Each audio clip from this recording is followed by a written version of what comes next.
सबसे पहले मैं कॉमरेड राजा का बहुत बहुत शुक्रिया अदा करना चाहता हूं कि आज उन्होंने हमारी पूरी टीम को इतने गर्मजोशी के साथ उन्होंने रिसीव किया और हमारी काफ़ी अच्छी चर्चा हुई। ये बिल्डिंग में मैं पहले खूब आता रहता था और उनकी पूरी टीम के साथ मेरा बहुत पुराना रिश्ता है। सीएम बनने के बाद शायद पहली मेरी विज़िट मेरी पहली विज़िट है, लेकिन जब एनजीओ में मैं काम किया करता था तो उनकी वाइफ के साथ भी, कॉमरेड एनी राजा के साथ भी हम झुग्गी बस्तियों में खूब काम करते थे।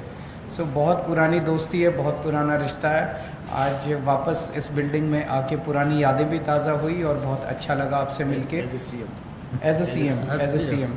सो मैं बहुत बहुत शुक्रिया अदा करता हूँ कि सीपीआई ने अपना सपोर्ट अनाउंस किया है आम आदमी पार्टी नहीं, दिल्ली के लोगों के लिए।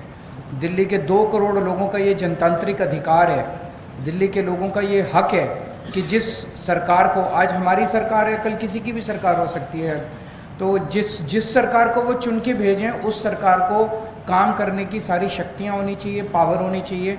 ये तो एक बेसिक जनतांत्रिक अधिकार है जिसको छीना गया है। तो आज सीपीआई ने अपनी सपोर्ट जनता के लिए, जनता के साथ दिल्ली के लोगों के लिए जाहिर की है। इसके लिए मैं आपका बहुत बहुत शुक्रिया अदा करता हूँ। दूसरा, इसको जितना मैं स्टडी कर रहा हूँ, मैं ये देख रहा हूँ कि ये अगर किसी को ये लगे कि ये दिल्ली हाफ स्टेट है इसलिए दिल्ली के लिए ऑर्डिनेंस आया है, ऐसा नहीं है। ये इस किस्म का ऑर्डिनेंस राजस्थान के लिए भी आ सकता है, for all the subjects in the concurrent list. ये पंजाब के लिए भी आ सकता है, हरियाणा के लिए भी आ सकता है, तमिलनाडु के लिए भी आ सकता है, केरला के लिए भी आ सकता है। कोई भी फुल स्टेट की सरकार ये ना समझे कि ये दिल्ली का मामला है।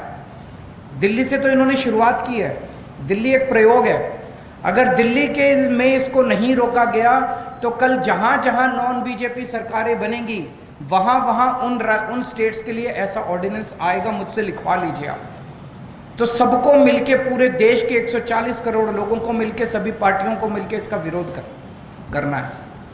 इसके कुछ प्रोविजंस हैं जो अभी तक जनता के बीच में नहीं आई हैं। इन्होंने केवल सुप्रीम कोर्ट के आदेश को ही खारिज नहीं किया, इसमें 3 और ऐसी प्रोविजंस इन लोगों ने डाली है जिससे दिल्ली सरकार लगभग खत्म हो जाती है। इसके अंदर इन्होंने लिखा है कि अगर कोई मंत्री अपने सेक्रेटरी को कोई आदेश देगा तो सेक्रेटरी के पास ये पावर दे दी गई है, सेक्रेटरी डिसाइड करेगा कि मंत्री का आदेश लीगली ठीक है कि गलत है। अगर सेक्रेटरी को लगता है कि मंत्री का आदेश लीगली ठीक नहीं है तो सेक्रेटरी मंत्री का आदेश मानने से इनकार कर सकता है। ये दुनिया के अंदर पहली बार हो रहा है कि सेक्रेटरी को मंत्री का बॉस बना दिया। आपको 2 उदाहरण देता हूं, अभी पिछले हफ्ते हुए हैं दिल्ली सरकार में। विजिलेंस सेक्रेटरी को सौरभ भारद्वाज जी ने आदेश दिया वर्क एलोकेशन ऑर्डर की ऐसे ऐसे होगा। विजिलेंस सेक्रेटरी ने अपने आप को अब एक दिल्ली सरकार के अंदर इंडिपेंडेंट अथॉरिटी डिक्लेयर कर दिया है। वो कह रहा है कि इस ऑर्डिनेंस के आने के बाद मैं ना तो चुनी हुई सरकार के प्रति जवाबदेह हूँ और एलजी के प्रति भी जवाबदेह, मैं उस अथॉरिटी जो बनाई है उसके थ्रू जवाबदेह हूँ। तो डे टू डे फंक्शनिंग के लिए विजिलेंस सेक्रेटरी कह रहा है मेरा कोई बॉस नहीं है, now I am an independent authority. तो इस एक और केस के अंदर एक जगह झुग्गियां टूटी, जो हमारा दिल्ली सरकार का वकील था उसने कोर्ट में बहुत कमजोर दलीलें दी। ऐसा लगा कि वकील दूसरी पार्टी से मिला हुआ है। मंत्री ने आदेश दिया कि अगली हेयरिंग में हमें कोई अच्छा सीनियर एडवोकेट हायर करना चाहिए। तो सेक्रेटरी फाइल पे लिखती है कि वकील हायर करने का प्रेरोगेटिव सेक्रेटरी का है, मंत्री मुझे आदेश नहीं दे सकता कि कौन वकील हायर करना चाहिए, इसलिए आपका आदेश इलीगल है, मैं आपके आदेश को नहीं मानती। ऐसे सरकार कैसे चलाएंगे? अब तो हर सेक्रेटरी ये डिसाइड कर रहा है कि कौन सा आदेश लीगल है और जिसको मर्जी इलीगल डिक्लेयर कर देते हैं। बस अब सेक्रेटरी की डिसीजन फाइनल है, वो सुप्रीम कोर्ट, हर सेक्रेटरी सुप्रीम कोर्ट का जज बन गया है। एक और इसके अंदर प्रोविजन है, चीफ सेक्रेटरी को ये पावर दे दी गई है कि वो डिसाइड करेगा कि कैबिनेट का कौन सा डिसीजन लीगल है और इलीगल है। कैबिनेट सुप्रीम होती है, जैसे देश की कैबिनेट सुप्रीम है, राज्य की कैबिनेट सुप्रीम होती है।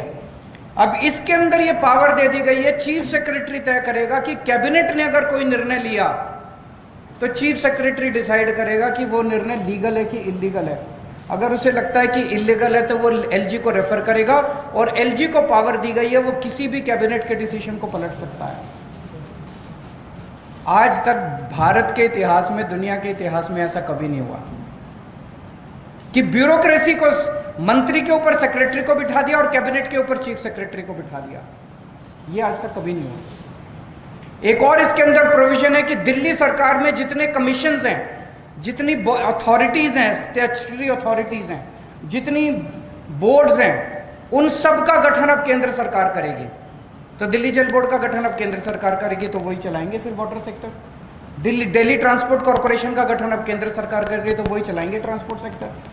दिल्ली इलेक्ट्रिसिटी रेगुलेटरी कमीशन का जितने लगभग 50 से ज्यादा कमीशंस और अलग अलग सेक्टर्स के, वो सारे अब केंद्र सरकार गठन करेगी। तो दिल्ली सरकार क्या करेगी? चुनाव क्यों कराते हो? तो ये बहुत ही खतरनाक अध्यादेश है। इसका जितना हम इसमें पढ़ रहे हैं, जितना इसके अंदर जा रहे हैं, उतना ये लग रहा है कि ये बहुत ही गलत नीयत के साथ बनाया गया है। भारतीय जनता पार्टी को दिल्ली की जनता ने कई बार हराया है, बार बार हराया है, और इतनी बुरी तरह से हराया है।